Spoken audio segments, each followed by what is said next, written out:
बिस्मिल्लाहिर्रहमानिर्रहीम। अस्सलाम वालेकुम स्टूडेंट्स। आज हम डिस्कस करेंगे work done in thermal isolation for ideal gas. तो सबसे पहले हम डिस्कस करते हैं कि व्हाट इज़ आइडियल गैस। तो जैसा कि आप लोग जानते हैं कि गैस के अंदर बहुत सारे मॉलिक्यूल्स होते हैं और आइडियल गैस के जो मॉलिक्यूल होते हैं वो ऐसे होते हैं कि हर मॉलिक्यूल दूसरे मॉलिक्यूल के ऊपर किसी किस्म का कोई फोर्स एक्सर्ट नहीं करता और उनकी सिर्फ और सिर्फ काइनेटिक एनर्जी होती है, उनकी पोटेंशियल एनर्जी भी नहीं होती। और सारे के सारे जो मॉलिक्यूल हैं उनको हम पॉइंट पार्टिकल कंसिडर करते हैं जो कि एक दूसरे के साथ आइडेंटिकल होते हैं। पॉइंट पार्टिकल का मतलब कि हम जब उसको ग्राफिकल रिप्रेजेंट करें तो जस्ट हम एक पॉइंट ड्रा करें और उससे मतलब ये होगा कि ये हमारे पास गैस का एक मॉलिक्यूल है। तो सारे के सारे मॉलिक्यूल आइडेंटिकल होंगे, यानी कि अगर हमारे पास एक मॉलिक्यूल को ऐसे रिप्रेजेंट करें एक डार्ट से तो दूसरा मॉलिक्यूल भी डार्ट से ही रिप्रेजेंट होगा, एक जैसे ही होंगे और वो कंटिन्यूस रैंडम मोशन में होंगे। कंटिन्यूस रैंडम मोशन का मतलब ये है कि कोई लगातार इधर मूव करके फिर इधर फिर इधर फिर इधर लगातार, यानी कि वो ऐसे हर वक्त मूव कर रहे होते हैं। तो ऐसे मॉलिक्यूल जिस गैस के अंदर मौजूद हों उसको हम आइडियल गैस का नाम देते हैं। तो अगर हम यहाँ पे इसकी डेफिनेशन डिस्कस करें, the gas whose molecule do not exert force upon each other and having only kinetic energy and no potential energy and the molecule are identical point particle in continuous random motion is called ideal gas. And अब हम thermal isolation को define करते हैं। Isolation का मतलब ये होता है कि किसी भी चीज़ को इंटर होने या एग्जिट करने से रोक देना। तो थर्मल का नाम जब साथ में यूज़ होगा थर्मल आइसोलेशन, तो इसका मतलब ये होगा कि किसी भी सिस्टम के अंदर हम जब हीट को इंटर होने या उसको एग्जिट करने से रोक दें तो वो वाला सिस्टम हमारे पास थर्मल आइसोलेशन के अंदर होगा, या फिर हम उसको आडियाबैटिक भी बोलेंगे। आडियाबैटिक और आइसोलेशन सेम मीनिंग रखते हैं। तो इसकी अगर हम डेफिनेशन पढ़ें, the system which neither loses nor gains heat during operation is called in thermal isolation या आडियाबैटिक प्रोसेस। तो अब हम डिस्कस करते हैं work done in thermal isolation. तो consider a gas in thermal isolation in a cylinder with movable piston, यानी कि हमारे पास एक सिलेंडर मौजूद है और इसके अंदर गैस मौजूद है, ये डार्ट गैस को रिप्रेजेंट कर रहे हैं और प्रोवाइडेड विद मूवेबल पिस्टन का मतलब ये है कि यहाँ पे एक पिस्टन लगा हुआ है जो कि मूव कर सकता है। यानी कि अगर हम इसको हीट प्रोवाइड करें तो टेम्परेचर इंक्रीज़ हो और टेम्परेचर इंक्रीज़ होने की वजह से प्रेशर इंक्रीज़ हो तो वो इस पिस्टन को अपवर्ड पुश कर दे ताकि वो वापस इक्विलिब्रियम कंडीशन में आ सके। तो इस वजह से पिस्टन अपवर्ड या डाउनवर्ड मूव कर सकता है। तो अब जब हम इसके ऊपर प्रेशर इंक्रीज करें, यानी कि हम हीट अप्लाई करें तो प्रेशर इंक्रीज हो, तो when such gas expand the path followed is given by the equation.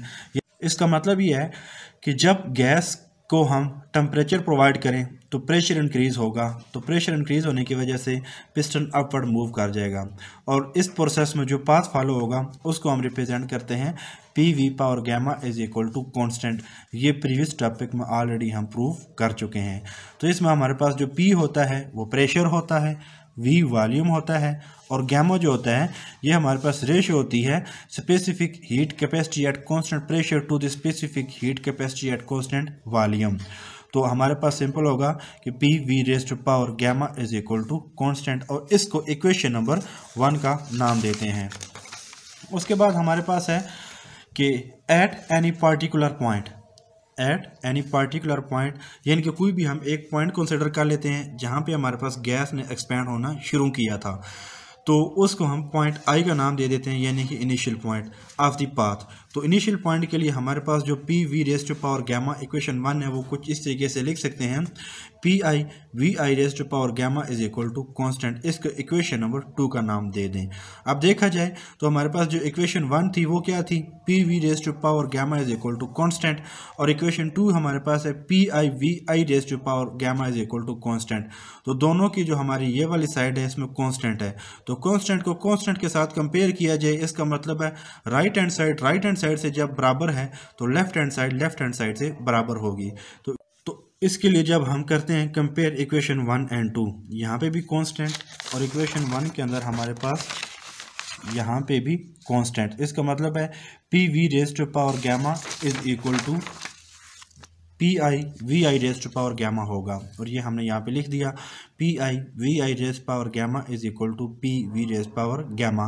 तो यहाँ से आप एक काम करें कि आप प्रेशर पी की वैल्यू फाइंड करें, V raise to power gamma को इधर डिवाइड करें तो आपके पास आ जाएगा P is equal to P I V I raise power gamma और V raise to power gamma.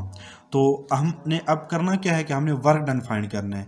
तो वर्क डन के लिए हमें ऑलरेडी फार्मूला पता है कि work done on ideal gas is equal to work done W से represent कर रहे हैं, W is equal to minus integral of P D V. और अब इस P की वैल्यू ये वाली उठा के यहाँ पे जब पुट करेंगे आप तो आपके पास ये सारी वैल्यू आपके पास यहाँ पे आ जाएगी। चूँकि ये इंटीग्रल वॉल्यूम की वजह से है तो इंटीग्रल की जो लिमिट आएगी वो भी initial volume to final volume आएगी, क्योंकि हम गैस को एक्सपेंड कर रहे हैं। तो पहले इनिशियल वॉल्यूम को ये होगा, जब गैस एक्सपेंड होकर ज़्यादा वॉल्यूम के ऊपर चले जाएगी तो वो वॉल्यूम उसका फाइनल वॉल्यूम होगा। तो इस जो टर्म है इसके अंदर आपके पास जो पी आई वी आई है ये वी के लिहाज से कांस्टेंट है, तो इस वजह से ये दोनों टाइम कांस्टेंट कंसीडर करके हम इसको बाहर ले जाएंगे। तो ये दोनों टर्म आपने बाहर लिख ली और आपके पास जो V raise to power gamma है इसको ऊपर लेके जाएंगे तो यहाँ पे आपके पास इसकी पावर माइनस में चली जाएगी।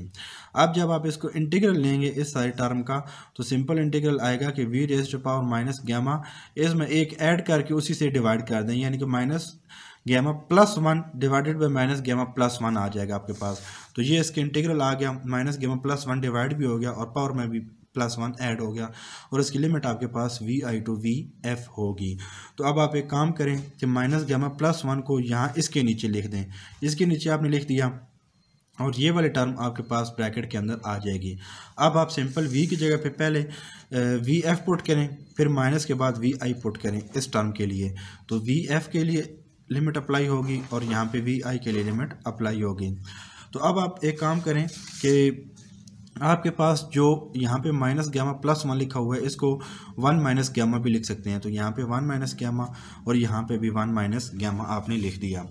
अब आप यहाँ पे V I raise to power 1 minus gamma को कॉमन ले लें।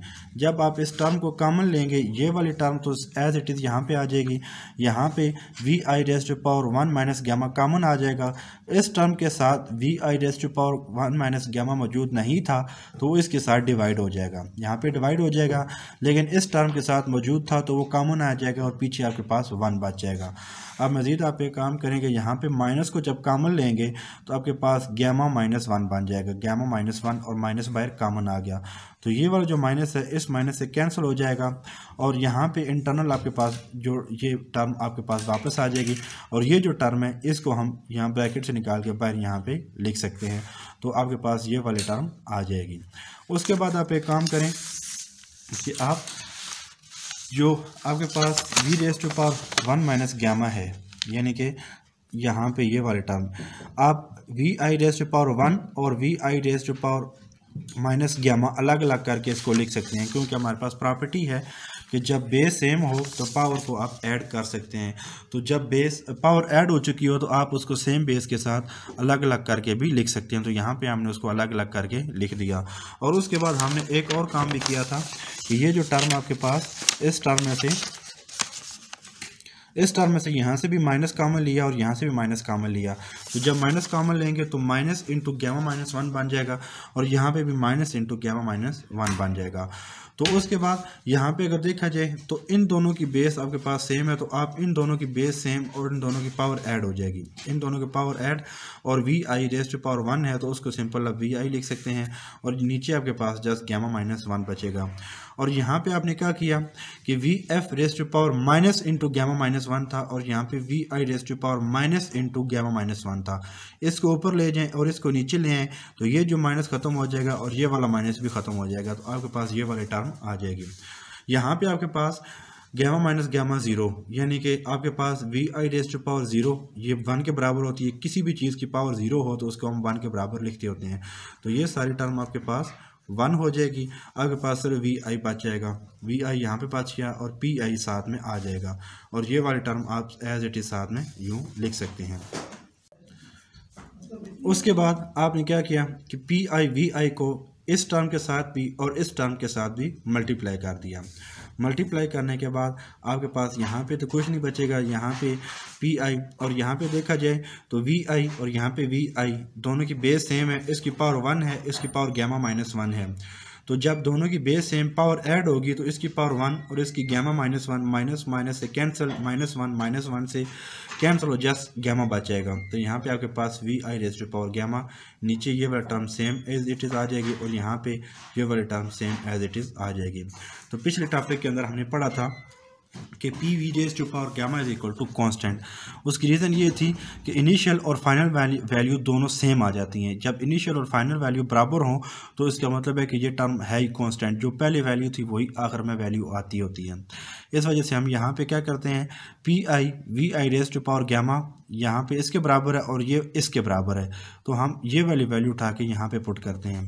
तो आपके पास बन जाएगा P F V F raise to power gamma, और नीचे आपके पास चूँकि V F raise to power gamma -1 था, आप गैमा को और -1 को अलग अलग इसके ऊपर अप्लाई कर दें।